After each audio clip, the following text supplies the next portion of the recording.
The liberal media is smearing the parental rights movement as a threat to democracy and claiming that your children don't belong to you.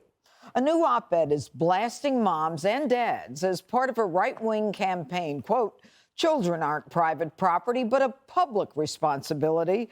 To expand our democratic project to children is to grant them the security the right seeks to deny them. Education, health care, shelter, food, a better America begins with the child. Now, this is absolutely stunning. So this writer says that children are not the property of their parents, Harold, that instead they are essentially the property of the state and the schools. So in local parentis and all that is like out the door. And they basically, in the article, if you read it, eviscerate the parents who are trying to, control what's going on in school. Right. So I think it's great when parents are involved in schools. I have a 9-year-old and a 7-year-old, and I'm active and involved in my school, in my kids' school. Give you an example. They teach math differently than they taught when I was in school, and I've tried to understand what they're trying to get at. One of the things they're trying to get at now is the way they teach math is they want kids to enjoy math. They think if you can get kids to be open to it, you might get them to learn more. I was taught a very different way. They threw a multiplication table in front of my face and said, memorize it or you're going to get punished. So I memorized it. When I was in school, my parents actually gave a little more deference to teachers. If I ever came home and complained about school, my mom would go back with me to school and say, give him more of that. If I complained about a coach running me too much or it was too difficult, she'd go say, you know what, run him more. So I think there has to be a balance. But for those who believe that parents should not be involved in schools, that's foolish. Parents pay for school either through their tax dollars or they're paying for a private school out of their own, in addition to paying tax dollars. But I think we all got to take a little step back here. And the politics on both sides have gotten nutty. Hopefully, Reverend Sharpton will come out and say something about this, or someone else will come out and say something and get progressives and others to want to come together. But you got to have a balance in school if chemistry and algebra and hard sports are going to be taught, because I don't want parents coming in and saying that shouldn't be the case. I'm not so sure, Greg, that it's about the subject matter. It's about the philosophy. And the philosophy is that kids are not the property of their parents, and it's anti-democratic, and the people on the right who want to have input are authoritarian.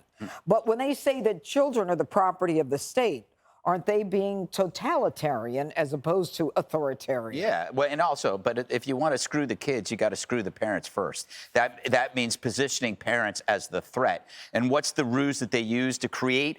In order to create parents as the threat, you have to make it about a right to privacy. This woman mentioned all these rights that are apparently like we're withholding them from children, like the rights to shelter and the rights to food. Shut the F up. I don't know who this lady is, but that's the parents' purview to provide that. But they use this right to privacy ruse, right? It's how activist teachers insert themselves in the lives of kids between them and their parents. They're saying that the right to privacy entails that we can keep secrets together, that you can tell me something and I can tell you something, but you better not tell mommy and daddy because they're going to get really upset. Never trust an adult who tells kids it's our little secret. It's now about, it's not what you think anymore, but it's worse. It's indoctrination into a cult. And I also have to defend teachers in general, because these TikTok teachers are redefining how we look at the profession, and we may be wrong by it. I'm hoping that it's only 5%, which is a lot, of the workforce. But it feels like it's 50% because you see it so much. And I'm sure there are capable teachers who are just as disgusted as the parents are about this weird culty behavior, but they're too scared to speak up. You know, Martha, they say that the core of the conservative movement is antithetical to democracy. But the truth is that when you look at what government did, like Gavin Newsom in California, they closed the schools for 2 years. And we're suffering since the pandemic. 4th and 8th graders math is down by 13%, Exactly. and all these incredible numbers. Exactly. I mean, I have 3 children. I wouldn't refer to them as my property. They're my children. And of course, my husband and I are responsible for raising them. If we're supposed to trust the state to give them food and shelter and education, they're doing a really bad job.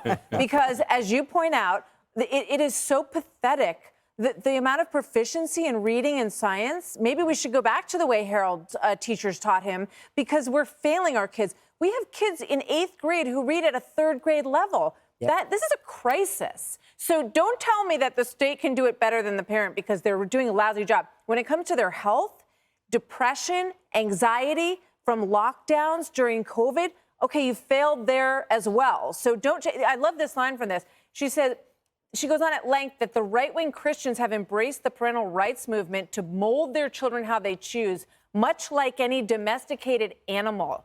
Yeah. Who is this? Who is this person? Yeah, Probably a white female liberal. Yes, pale. And you know what, Jesse? MSNBC guest compared supportive classical education to being a pro-Confederacy dog whistle. Okay. Well, they're just throwing lingo together. But it's the old language thing that people buy into. They do, but I don't think most people believe that. And I'm with Greg. I don't think most teachers are that crazy. And I don't think my children are my property. They're more like a rental property. You pay for them for a while, and then you're both under different roofs. A timeshare. It's like a timeshare. I interviewed a mother the other day on Jesse Waters Primetime. She had her daughter at school, and they threw a chest binder on her, called her a different name, and hid it from the mom. And now she's suing, and she's a Democrat, and she's getting heat from other Democrats, which makes no sense. Which is the good news, because you've got, on the one hand, Al Sharpton, you've got a Democrat mother. I mean, if they're fed up, maybe we're headed in the right direction. Maybe. But what do I know? Hey, Sean Hannity here. Hey, click here to subscribe to Fox News YouTube page and catch our hottest interviews and most compelling analysis. You will not get it anywhere else.